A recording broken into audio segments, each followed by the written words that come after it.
안녕하세요. 11월 9일 오늘 주일은 고린도후서 1장과 2장의 말씀으로 나누어 보고자 합니다. 오늘 바울은 고린도후서의 내용을 통해 자신의 속 이야기들을 천천히 풀어갑니다. 무엇인가 오해가 있었던 것 같습니다. 바울은 고린도 교인들에게 자신의 사도직과 진실함을 변호하며 편지를 시작합니다. 바울은 고린도후서 1장에서 바울 자신이 겪는 극심한 고난에 대해 이야기하면서 그 고난 속에서 하나님께로부터 받는 위로가 있음을 강조합니다. 바울은 고린도에 가기로 한 자신의 계획이 변경된 것에 대해서도 해명을 하고 있죠. 그는 자신의 계획 변경이 어떠한 마음의 변덕 때문이 아니라 오직 하나님의 뜻에 따른 것임을 설명하고 있습니다. 그리고 예는 예가 되고 아니오는 아니오가 되는 하나님의 신실하심을 증언하며 그리스도 안에서 하나님의 모든 약속은 예라고 확언합니다. 사도행전은 성령의 행전이라고 해도 과언이 아닙니다. 그런 것이 가능한 이유는 성령의 보증이 있기 때문이죠. 바울은 이 부분을 강조합니다. 바울은 하나님께서 자신과 고린도 교인들을 그리스도 안에서 굳건하게 하셨고 기름을 부으셨고 성령을 그들의 마음에 인쳐주셨다고 말하고 있습니다. 이것은 그들이 하나님의 소유이며 미래의 약속을 보증하는 확실한 표징임을 의미하고 있습니다. 그 후 빠른 속도로 고린도후서 2장으로 이야기는 전개됩니다. 바울은 고린도 교회에서 발생했던 문제에 대해 이야기하며 용서와 화해의 중요성을 강조하고 있습니다. 고린도 교인들을 다시 방문하지 않은 이유가 그들을 슬프게 하고 싶지 않았기 때문이라고 설명도 합니다. 바울은 과거에 죄를 지어 공동체에서 징계를 받은 사람에 대해 언급하며 이제는 그들을 용서하고 다시 받아들이라고 권면합니다. 복음을 전하는 것은 구원받는 자들에게는 생명의 향기가 되지만 멸망하는 자들에게는 사망의 냄새가 된다는 역설적인 진리를 제시하고 있습니다. 이는 복음 전파의 사명이 얼마나 중요한지를 보여주고 있는 것입니다. 저는 오늘 고린도후서 2장의 후반부를 좀 더 묵상하고자 합니다. 고린도후서 2장 14절에서 17절까지의 말씀을 함께 봉독하겠습니다. 항상 우리를 그리스도 안에서 이기게 하시고 우리로 말미암아 각 처에서 그리스도를 아는 냄새를 나타내시는 하나님께 감사하노라. 우리는 구원받는 자들에게나 망하는 자들에게나 하나님 앞에서 그리스도의 향기니 이 사람에게는 사망으로부터 사망에 이른 냄새요 저 사람에게는 생명으로부터 생명에 이른 냄새라. 누가 이 일을 감당하리요.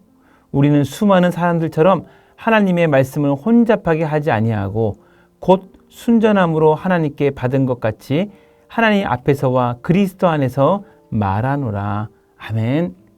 냄새는 물건이 아니라 대상이 가지고 있는 현재의 상태를 말하여 줍니다. 우리는 무엇을 가지고 가서 무엇을 하늘로부터 받아 현재의 난관을 극복하기를 원합니다. 어려움이 있으면 그것으로 돌파하기를 원하고 있죠. 하지만 하나님께서는 냄새라는 표현과 향기라는 표현으로 우리의 존재 자체를 더 높여 주십니다.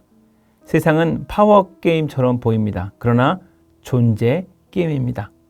겉모습은 파워게임처럼 보이고 많이 가지고 있고 많이 힘자랑하는 것처럼 보이지만 실제로는 마음의 병이 거기에 있는 것입니다. 열등감, 외로움, 시기, 미움, 질투 등이 마음의 주인이 되어 병이 들어가고 있습니다. 때로는 탐욕의 병으로 그들은 자신의 환경에서 표현하며 살아갑니다. 눈에 보이지 않지만 사회가 악취가 가득하게 이것으로 인해서 채워져 가는 것입니다. 냄새가 날 때 처음에는 아무것도 보이지 않지만 주위를 둘러보면 냄새가 나는 이유를 여러분들이 발견하게 됩니다. 무엇인가 썩었거나 무엇인가 냄새로 가득 차 있기 때문에 냄새가 나는 거죠. 우리 그리스도인들도 똑같이 보이고 세상 속에서 작아 보여도 그 장소에서 그리스도의 향기가 나는 이유는 우리가 그 자체에 존재하기 때문임을 알아야 합니다. 그래서 사단은 우리 그리스도인의 존재 자체를 무서워합니다. 사랑하는 성도 여러분, 오늘도 우리가 있는 장소에서 그리스도의 향기가 넘치는 삶이 되었으면 좋겠습니다. 무엇을 가지고 무엇을 대상으로 해서 우리가 하는 것이 아니라 우리가 있는 그 자체가 그리스도의 향기요 그리스도의 편지가 되는 인생일 줄로 믿습니다. 2장 14절의 내용은 이 강력함을 표현하고 있습니다. 그리스도 안에 있으면 반드시 승리합니다. 향기는 우리가 근원이 될 수 없습니다. 향기를 나타내시는 하나님께서 근원이 되어 주십니다. 이런 자신감으로 살아가시기를 주님의 이름으로 축원드립니다. 마지막으로 우리 함께 14절을 함께 읽으면서 우리의 향기가 나는 인생이 되었으면 좋겠습니다. 14절 항상 우리를 그리스도 안에서 이기게 하시고 우리로 말미암아 각 처에서 그리스도를 아는 냄새를 나타내시는 하나님께 감사하노라. 아멘. 그리스도 안에서 승리하시고 그리스도 안에서 향기가 나는 여러분들의 직장과 가정 되시기를 주님의 이름으로 축원드립니다. 기도하겠습니다.